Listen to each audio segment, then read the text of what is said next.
Assalamualaikum warahmatullahi wabarakatuh. Di sini kami dari kelompok 13 akan mempresentasikan mengenai siklus konversi.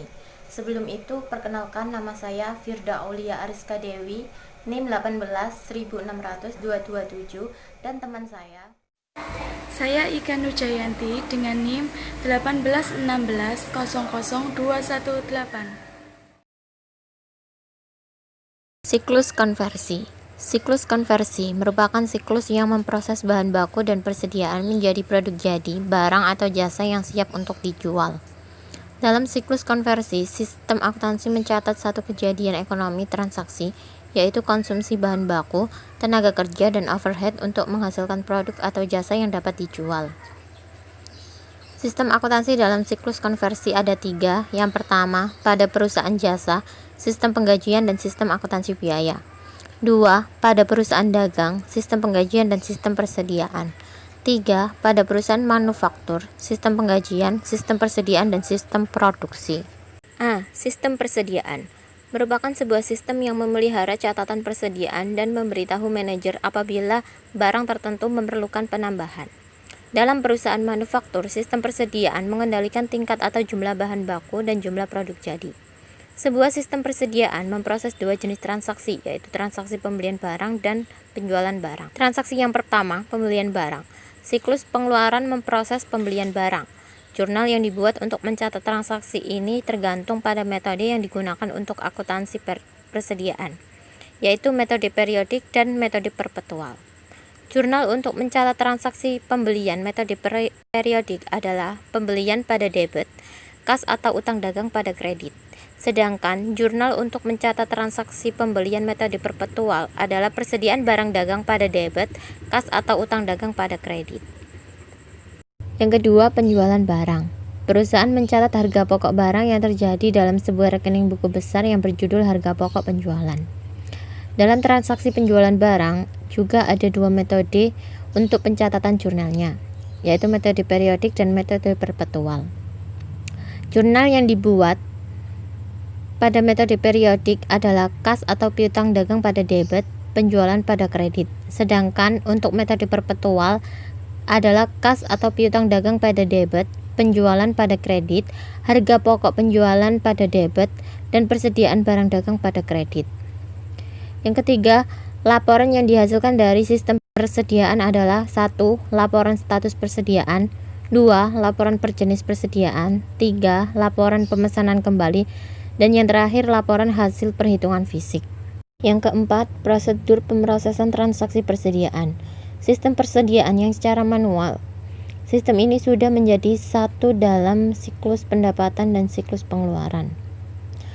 Yang kelima, pengendalian aplikasi. Pengendalian aplikasi untuk sistem persediaan dibagi menjadi 3, yaitu pengendalian input, pengendalian proses, dan pengendalian output. B. Sistem produksi. Sistem produksi merupakan satu rangkaian operasi yang mengelola atau memproses input berupa bahan mentah, bahan setengah jadi, dan untuk menghasilkan output bernilai tambah atau produk akhir. Sistem produksi mencakup serangkaian aktivitas bisnis dan kegiatan antara lain. Yang pertama, siklus pendapatan yang memberikan informasi tentang produk apa yang dipesan, ramalan penjualan yang akan digunakan oleh bagian produksi untuk menyusun rencana produksi dan tingkat persediaan. Yang kedua, informasi tentang bahan baku dikirim ke siklus pembelian dalam bentuk surat permintaan pembelian. Siklus pembelian juga memberikan informasi tentang bahan baku yang dibeli dan pengeluaran yang termasuk dalam overhead pabrik. Yang ketiga, informasi tentang kebutuhan tenaga kerja untuk memberikan data tentang tersedianya tenaga kerja dan biayanya, biaya tenaga kerja. Yang keempat, informasi tentang harga pokok produksi untuk siklus buku besar dan pelaporan. Sistem informasi akuntansi. Sebuah perusahaan memainkan peranan penting dalam sistem produksi yang terbagi menjadi 4 bagian. Yang pertama, komposisi produk, 2. Penentuan produk, 3. Perencanaan dan alokasi, 4. Penjadwalan manajemen biaya. Aktivitas-aktivitas dalam sistem produksi terbagi menjadi 4, yaitu yang pertama, perancangan produk, 2. Perencanaan dan penjadwalan, 3. proses produksi. 4. Akuntansi biaya. Kemudian C. Sistem akuntansi biaya. Aktivitas-aktivitas akuntansi biaya dalam siklus konversi mencatat efek-efek finansial yang diakibatkan oleh aktivitas-aktivitas yang terjadi selama proses produksi. Proses akuntansi biaya dimulai ketika bagian perencanaan dan pengendalian mengirimkan sebuah salinan dari perintah kerja yang asli ke bagian akuntansi biaya.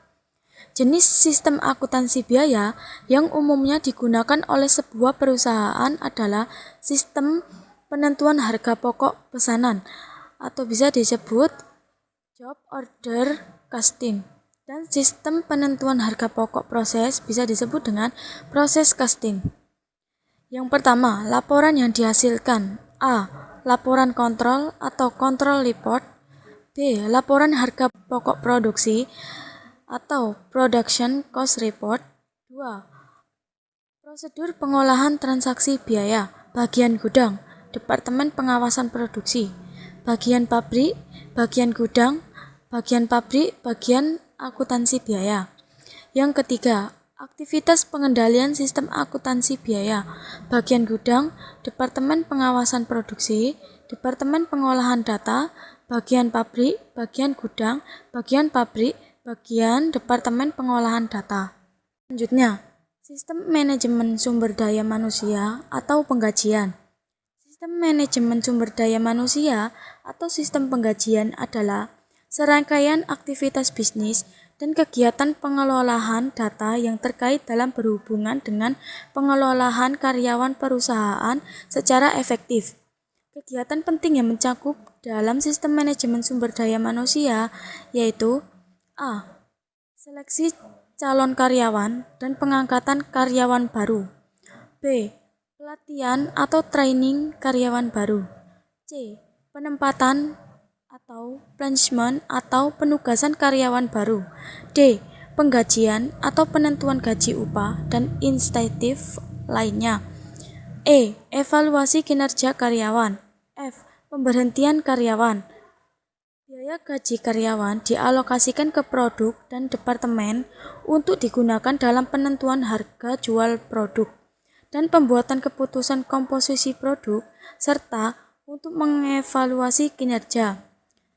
Sistem ini merupakan salah satu komponen yang terbesar dan terpenting dalam sistem informasi akuntansi. Selain itu, sistem penggajian harus dirancang secara dengan peraturan pemerintah dan sesuai dengan kebutuhan informasi manajemen. Karena keterampilan dan pengetahuan karyawan merupakan aktiva yang bernilai tinggi yang harus dikelola, dikembangkan, dan dipelihara secara hati-hati. Kemudian, 1. Aktivitas dalam sistem penggajian. Aktivitas dalam sistem penggajian akan diuraikan dua model, yaitu sistem penggajian yang diselenggarakan secara manual dan sistem penggajian yang dilaksanakan dengan menggunakan komputer. Narasi prosedur penggajian manual. A. Supervisor atau penyelia. B. Karyawan baru. C. Bagian gaji. D. Bagian utang. E. Bagian keuangan. Yang kedua, aktivitas pengendalian sistem penggajian manual agar dapat menghasilkan informasi yang berkualitas baik. Selain prosedur baku yang dimiliki dan ditetapkan telah dilaksanakan sebagaimana mestinya, perusahaan perlu melaksanakan aktivitas pengendalian yaitu otoritas transaksi, pengamanan terhadap aktivitas dan catatan, pemisahan fungsi atau tugas, dan menggunakan dokumen dan catatan yang memadai. Narasi prosedur penggajian komputer. A. Bagian gaji. B. Departemen Pengolahan Data. C. Bagian utang. D. Kasir. Bagian gaji.